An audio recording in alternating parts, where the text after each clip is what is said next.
Tonight, I'm going to destroy one of history's most sacred myths. For over 2,000 years, we've celebrated Alexander the Great as the ultimate conqueror, the golden boy of ancient warfare who reshaped the world before his 32nd birthday. But what if I told you that everything you've been taught about Alexander's greatness is based on centuries of propaganda, cultural bias, and frankly, terrible historical education?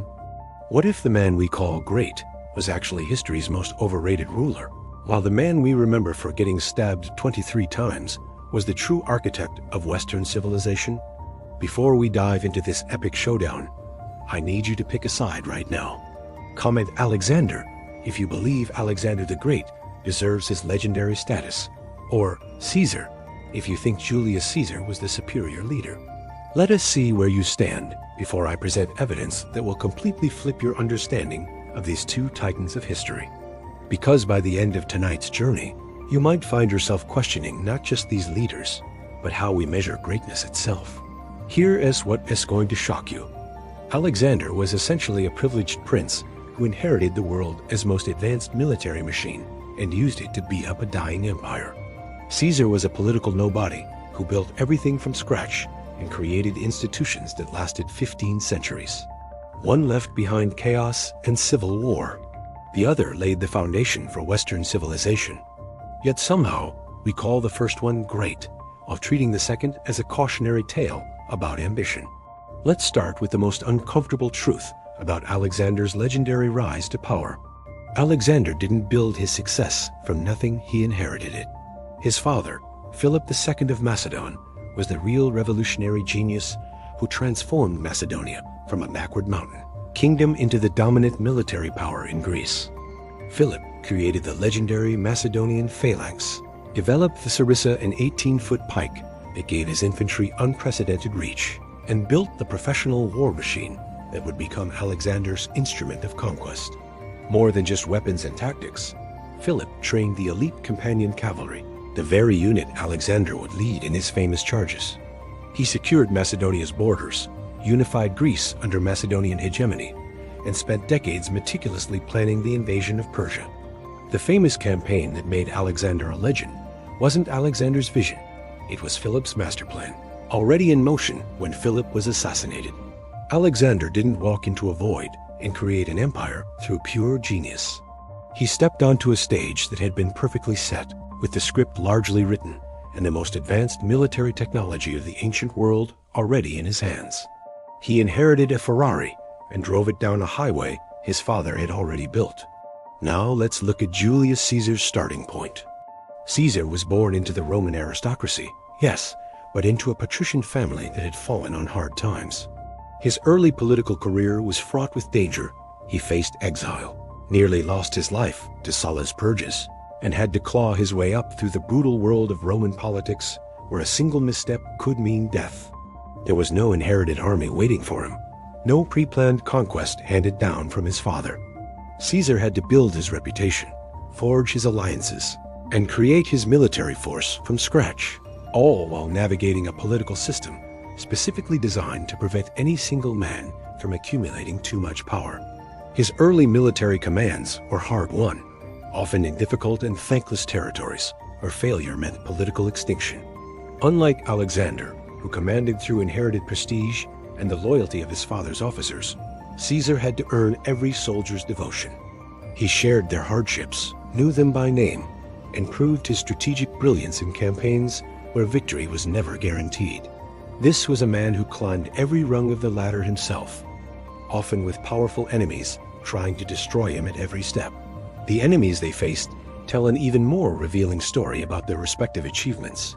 Alexander's primary opponent was Darius III of Persia, widely considered one of the weakest rulers in Persian history. While the Persian Empire was vast, it was also in terminal decline, plagued by internal rebellions, succession crises, and a completely decentralized command structure. Persian armies were massive, but often composed of conscripted troops with questionable loyalty, led by generals who frequently defected to Alexander's side when the tide turned. At the crucial Battle of Gaugamela, Darius had overwhelming numerical superiority. Some estimates suggest he outnumbered Alexander's forces 3-1. Yet when the battle reached its climax, Darius fled the battlefield in terror, abandoning his army and effectively handing victory to Alexander. This was a strategic withdrawal. This was cowardice that demoralized his entire force and turned a potentially winnable battle into a rout. This was the caliber of opposition that built Alexander's legendary reputation. A declining empire led by an incompetent ruler who literally ran away from the fight. Caesar faced enemies at the absolute height of their power and ferocity. His conquest of Gaul pitted him against dozens of Celtic tribes renowned throughout the ancient world for their fierce warrior culture and sophisticated military tactics. These weren't the remnants of a dying empire. These were vibrant, powerful societies led by brilliant chieftains like Vercingetorix, who managed to unite traditionally fractious tribes into a formidable confederation specifically to resist Roman expansion. Caesar's victories in Gaul were earned through 8 years of brutal, protracted campaigns where he often faced overwhelming numerical odds. The Gallic tribes knew their homeland, fought with desperate courage, and employed tactics that tested every limit of Roman military discipline and engineering. When Caesar finally faced Vercingetorix at Alesia, he was fighting one of history's most brilliant defensive campaigns, requiring unprecedented engineering feats and strategic innovation to achieve victory. But Caesar's greatest enemies weren't even in Gaul, they were in Rome itself.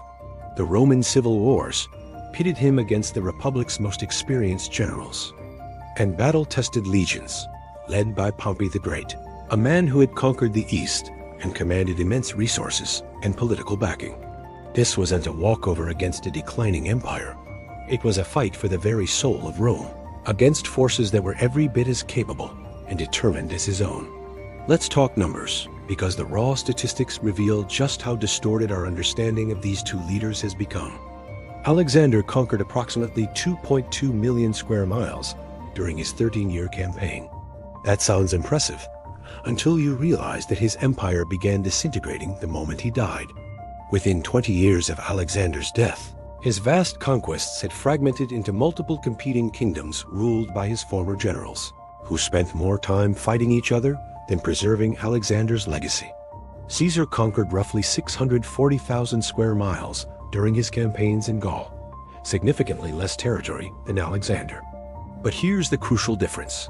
Caesar didn't just conquer land, he transformed it. The territories he brought under Roman control remained Roman for centuries. His conquest of Gaul added not just territory but wealth, manpower, and cultural integration that strengthened Rome for generations. More importantly, the governmental system Caesar created lasted over 15 centuries, influencing legal systems, administrative structures, and political institutions that still shape our world today. Alexander's empire lasted exactly as long as Alexander lived. Caesar's empire lasted until 1453 AD, and its influence extends to this day. Alexander left behind a fragmented collection of warring kingdoms. Caesar left behind the Roman Empire, the foundation of Western civilization, and legal principles that still govern billions of people. Which achievement sounds more great to you? The sources we rely on for these two men also reveal the propaganda machine that built Alexander's reputation while diminishing Caesar's legacy. Our understanding of Alexander comes primarily from historians writing centuries after his death, relying heavily on accounts from his own generals and companions' men, who had everything to gain from exaggerating his achievements and minimizing his failures. These weren't objective historians. They were political propagandists legitimizing their own rule over pieces of Alexander's shattered empire. Caesar, by contrast, wrote his own history in real time. His commentaries on the Gallic War provide a direct, contemporary account of his campaigns and strategic thinking. While certainly biased in his favor, Caesar's writings offer insights into his methods and motivations that we simply don't have for Alexander. The difference is telling. One leader's story was constructed by others to serve their political needs, while the other crafted his own narrative with the confidence of someone whose achievements could withstand scrutiny. As we prepare to dive deeper into their military innovations, leadership styles, and lasting impact, ask yourself this: if greatness means building something that endures, creating institutions that outlast you, and fundamentally transforming civilization rather than just conquering territory, Which of these men truly deserves to be called great? Your answer might surprise you, because the evidence we're about to explore will challenge everything you thought you knew about military genius, political leadership, and the very meaning of historical greatness. Hit that like button if this comparison is already opening your eyes to how biased our historical education really is. And get ready for part 2, where we examine their military innovations and discover why Caesar's strategic genius makes Alexander look like a talented amateur playing with inherited advantages. Now let's dive into the heart of what made these men legendary, not just the battles they won, but the systems they created and the innovations they brought to warfare itself. Because when you strip away the mythology and examine their actual military genius, the difference between Alexander and Caesar becomes absolutely stark. Let's start with military innovation, because this is where the inherited privilege versus self-made genius comparison becomes most obvious.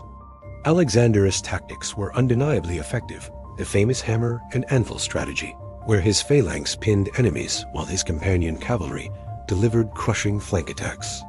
But here is what your history teacher probably didn't tell you. These were on Alexander's innovations. The Macedonian phalanx, the 18-foot sarissa pikes, the companion cavalry formations, all of these were perfected by his father Philip II. Alexander's brilliance lay in executing existing strategies with exceptional speed and audacity, but he didn't revolutionize warfare itself. He was conducting an orchestra that someone else had already tuned to perfection. Caesar, on the other hand, was a genuine military revolutionary. He took the Roman legion, already formidable, and transformed it into something the ancient world had never seen. Caesar's legions weren't just fighting units. They were mobile engineering corps capable of reshaping entire landscapes to achieve victory. His innovations in rapid fortification, siege warfare, and battlefield engineering were so advanced that they're still studied in military academies today. Consider the Siege of Alia in 52 BCE, Caesar's absolute masterpiece of military engineering and strategic thinking. Faced with Vercingetorix's seemingly impregnable hilltop fortress, Caesar didn't just lay siege, he built 2 complete sets of fortifications. The inner wall, 11 miles long, contained the Gallic army inside Alesia. The outer wall, 13 miles long, defended against the massive relief army Caesar knew would come. Between these walls, his legions created a complex system of trenches, spikes, and booby traps. Caesar essentially built a fortified city around an enemy fortress, then successfully defended it against 250,000 Gallic warriors, while simultaneously starving out the defenders inside. This wasn't just tactical brilliance, it was engineering on a scale that required unprecedented coordination, logistics, and innovation. Alexander never faced anything approaching this level of strategic complexity. When Alexander encountered unfamiliar tactics like Indian war elephants, his army struggled and nearly broke. When Caesar faced unfamiliar enemies, he studied their methods, adapted his strategies, and often incorporated their best techniques into Roman military doctrine. But here's where the comparison gets really interesting: their approaches to leadership and soldier loyalty. Alexander ruled through personal charisma and inherited prestige. His soldiers followed him because he was Alexander the Great, son of Philip, student of Aristotle, and supposedly descended from Achilles. But this personal leadership had dangerous limitations. As his campaigns dragged on and his ambitions grew more grandiose, Alexander became increasingly isolated from his men. He adopted Persian customs, demanded divine honors, and executed old friends who questioned his decisions. When his army finally mutinied in India and refused to march further, it revealed the fundamental weakness of personality-based leadership. Remove the personality, and everything collapses. Caesar built institutional loyalty that transcended personal relationships. His soldiers didn't just follow him because he was charismatic. They followed him because he had created a military system where merit was rewarded, wealth was shared, and victory benefited everyone. Caesar knew his soldiers by name, shared their hardships, and made sure their victories brought them real rewards: land grants, citizenship, and honor. His military reforms created bonds that outlasted his personal life. Even after his assassination, Caesar's veterans remained loyal to his memory and his political heirs for decades. Who would you rather follow into battle? A leader whose authority depends on his personal presence and divine pretensions, or one who builds systems that ensure your service is rewarded and your sacrifices recognized? That's not just a question about ancient warfare. It's about leadership in any era. This difference in leadership philosophy explains their completely different approaches to conquered territories. Alexander's method was essentially cultural imperialism with a Hellenistic veneer. He founded cities named Alexandria, imposed Greek administration, and expected local populations to adopt Macedonian customs. While he occasionally adopted local practices for political reasons, the fundamental relationship was one of Greek superiority imposed on barbarian subjects. This approach created resentment and instability that contributed to his empire's rapid fragmentation after his death. Caesar pioneered genuine integration rather than cultural domination. His policy in Gaul wasn't to replace Celtic culture with Roman culture, but to create a hybrid Romano-Gallic civilization that preserved local traditions while adopting Roman legal and administrative systems. Caesar granted Roman citizenship to Gallic nobles, incorporated Celtic military techniques into Roman tactics, and created a model of imperial expansion that strengthened rather than weakened the imperial center. This wasn't just more humane, it was more effective. Caesar's Gaul became so thoroughly integrated into Roman civilization that it remained renowned for over 4 centuries, and produced some of Rome's greatest emperors and thinkers. The innovation and adaptation capabilities of these two leaders tell an equally revealing story. Alexander's army was magnificent, but it was essentially a perfected version of existing military technology. His tactics remained within the established framework of Hellenistic warfare throughout his campaigns. Caesar was constantly innovating and adapting. His engineering corps developed new siege techniques for every campaign. His cavalry evolved from traditional Roman formations to incorporate Gallic and Germanic light cavalry tactics. His logistics system was continuously refined based on experience in different terrains and climates. Most importantly, Caesar understood that military knowledge needed to be preserved and transmitted. His commentaries on the Gallic War and the Civil War became foundational texts for military leaders for centuries. They were studied by Napoleon, Frederick the Great, and countless others, providing timeless lessons in logistics, engineering, psychological warfare, and leadership. Caesar didn't just win battles, he created a body of military knowledge that outlasted the Roman Empire itself. Alexander's tactical brilliance died with him. There are no detailed accounts of his methods written by Alexander himself, and his techniques were largely forgotten as the Hellenistic world fragmented. Caesar's military genius became part of the permanent foundation of Western military science. As we examine the ultimate measure of greatness, the lasting impact of their achievements, ask yourself this: is true greatness measured by the flash of individual brilliance, or by the creation of systems and institutions that continue to benefit humanity long after their creator is gone? Because in our final section, we're going to explore how Caesar's vision shaped not just the Roman Empire, but the entire foundation of Western civilization, while Alexander's spectacular conquests left behind only beautiful ruins and the seeds of endless civil war. Comment below if this evidence is shifting your perspective on who truly deserves to be called great, and prepare yourself for the conclusion that will reveal why this comparison matters far beyond ancient history. Because the lessons about leadership, innovation, and lasting achievement are as relevant today as they were 2,000 years ago. Now we arrive at the ultimate test of greatness. What did each man actually leave behind when the dust settled and the legends faded? Because this is where the comparison between Alexander and Caesar doesn't just favor Caesar. It absolutely destroys Alexander's claim to greatness in the most dramatic way possible. Let's start with the most brutal fact: what happened the moment each man died. Alexander's death in 323 BCE triggered immediate catastrophe. Within hours, not years, not decades, but hours, his generals were at each other's throats, fighting over pieces of his empire like vultures over a carcass. The wars of the Diadochi that followed weren't just political disagreements. They were 40 years of blood-soaked chaos that tore apart everything Alexander had supposedly built. His unified empire exploded into dozens of competing kingdoms that spent more time destroying each other and preserving his legacy. Caesar's assassination in 44 BCE certainly triggered civil war. But here is the crucial difference that reveals everything about true leadership. The system Caesar had created were strong enough to not to survive his death, but to evolve and strengthen. The Roman Empire that emerged from the chaos wasn't a betrayal of Caesar's vision. It was the fulfillment of it. Augustus, Mark Antony, even Caesar's enemies were forced to work within the institutional framework he had established because it was simply too effective to abandon. Alexander left behind a power vacuum. Caesar left behind a blueprint for civilization that lasted 15 centuries. That is not just a difference in outcomes, it is a difference in fundamental understanding of what leadership actually means. But let's get specific about what Caesar actually created, because this is where the comparison becomes almost embarrassing for Alexander's reputation.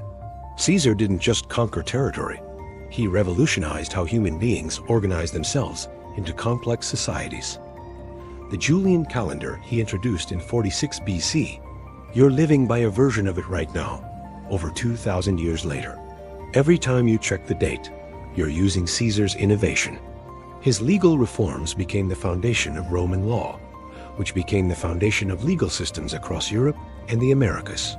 When you sign a contract, get married, or participate in any legal proceeding, you're using principles that trace directly back to Caesar's understanding of how law should work. His approach to citizenship, extending Roman rights to conquered peoples, created the first truly multicultural empire in human history, where your birthplace mattered less than your loyalty and contribution to the system. Caesar's urban planning and infrastructure projects didn't just build cities. They created a template for how civilized societies should organize space, commerce, and public life. Modern cities from London to Vienna to Cologne trace their origins to Roman settlements built using principles Caesar pioneered. The roads, aqueducts, and administrative centers built on his model connected diverse populations across 3 continents and created the first truly global civilization. Now let's compare that to Alexander's legacy.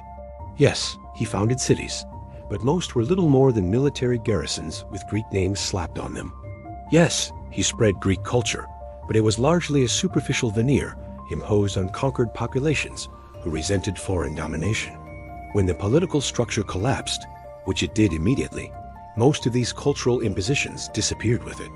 Alexander's famous Library of Alexandria, built by the Ptolemies decades after his death, funded by Egyptian wealth, and destroyed by the very instability his fragmented empire created. The economic comparison is equally devastating. Alexander's conquests generated enormous wealth, but it was essentially redistributive, taking Persian gold and spreading it around the Greek world. When the plunder was exhausted and trade routes disrupted by constant warfare, the Hellenistic kingdoms faced chronic financial crisis. Caesar's economic innovations actually created wealth. His land reforms, infrastructure projects, and integration of conquered territories into the Roman economic system generated expanding prosperity for centuries. Archaeological evidence shows dramatic increases in trade volume, urban development, and living standards throughout Roman territories under the system Caesar established. But here is the most damning evidence against Alexander as supposed greatness: his complete failure to solve the basic problem of governance. Alexander never figured out how to rule a vast, diverse empire beyond personal autocracy. His solution was to declare himself a god-king and rule through divine authority and personal charisma. This worked only as long as Alexander was physically present and actively campaigning, but it provided no mechanism for succession or institutional continuity. Caesar understood that sustainable governance required institutions that could function independently of any individual leader. His constitutional reforms, administrative innovations, and approach to succession planning created systems that outlasted not just his own life, but the lives of hundreds of subsequent rulers. Even Caesar's assassination revealed the strength of what he had built. His enemies were forced to adopt his methods because they were simply more effective than anything that had come before. This brings us to the uncomfortable truth about why Western education continues to celebrate Alexander while treating Caesar as a complex, even controversial figure. Alexander's reputation was built by the world's first sophisticated propaganda machine. His generals needed to legitimize their claims to pieces of his empire, so they commissioned histories that exaggerated his achievements and minimized his failures. These glorified accounts became the primary sources for later historians, creating a self-perpetuating cycle of mythologization. Caesar, by contrast, was a figure of immense political controversy who challenged the traditional aristocratic order. His rise to power threatened established interests, and his assassination was a desperate attempt to preserve the old system. Therefore, his legacy was immediately subject to intense criticism from those whose power he had diminished. The irony is perfect. The man who actually built lasting institutions gets treated as a cautionary tale about ambition, while the man whose empire collapsed the moment he died gets celebrated as history's greatest leader. But there's something deeper at work here. Alexander represents a romanticized ideal that appeals to our love of individual heroism and dramatic conquest. His story is simple, exciting, and cinematic. Young genius conquers the world through pure force of will. Caesar's story is more complex and less comfortable. It's about the messy realities of institution building, the moral ambiguities of political power, and the unglamorous work of creating systems that actually function. We prefer the myth of the brilliant individual who changes everything through personal greatness to the reality of the systematic builder who changes everything through careful planning and institutional innovation. But which approach actually works? Which creates lasting value for human civilization? The evidence is overwhelming. Alexander conquered more territory faster, but Caesar built something that endured. Alexander spread Greek culture temporarily, but Caesar created legal and administrative systems that still govern billions of people. Alexander's empire lasted exactly as long as Alexander lived. Caesar's empire lasted until 1453, and its influence extends to this day. So let me ask you directly, if greatness means creating something that outlasts you, building institutions that improve human civilization for centuries, and fundamentally transforming how societies organize themselves, who actually deserves to be called great? The spectacular conqueror whose achievements died with him, or the systematic builder whose innovations became the foundation of Western civilization? Here's my final challenge to you, and it's a question that matters far beyond ancient history. In our modern world of celebrity entrepreneurs and flashy leaders, what kind of greatness should we actually celebrate? The kind that burns bright and fast, generating headlines and inspiring movies, or the kind that builds lasting institutions, creates sustainable systems, and continues benefiting humanity long after the headlines fade? Alexander was undoubtedly brilliant, but his brilliance was ultimately selfish, a monument to his own ambition that crumbled the moment he was gone. Caesar's brilliance was generative. It created frameworks that allowed countless others to build, innovate, and improve upon his foundation. The man who truly deserves to be called great isn't the one who conquered the most territory or won the most spectacular battles. It's the one who understood that true leadership means building something bigger than yourself, creating systems that don't depend on your personal presence, and leaving the world more organized, more just, and more capable of human flourishing than you found it. Drop your final verdict in the comments. After examining all this evidence, who do you think actually deserves the title great? Comment Caesar if the evidence has convinced you, or Alexander if you still believe the traditional view is correct. I'll make a follow-up revealing the one political innovation Caesar created that was so brilliant it's still being used by modern governments today, and why understanding it could change how you think about leadership in your own life. Hit subscribe if you want to see more videos that challenge everything you thought you knew about history, leadership, and what it really means to leave a lasting legacy. Because the greatest leaders in history aren't always the ones with the most dramatic stories. They re the ones whose quiet, systematic work continues to shape our world centuries after they're gone. Julius Caesar didn't just deserve to be called great. He deserves to be remembered as one of the most important architects of human civilization. And it's time we acknowledged that truth.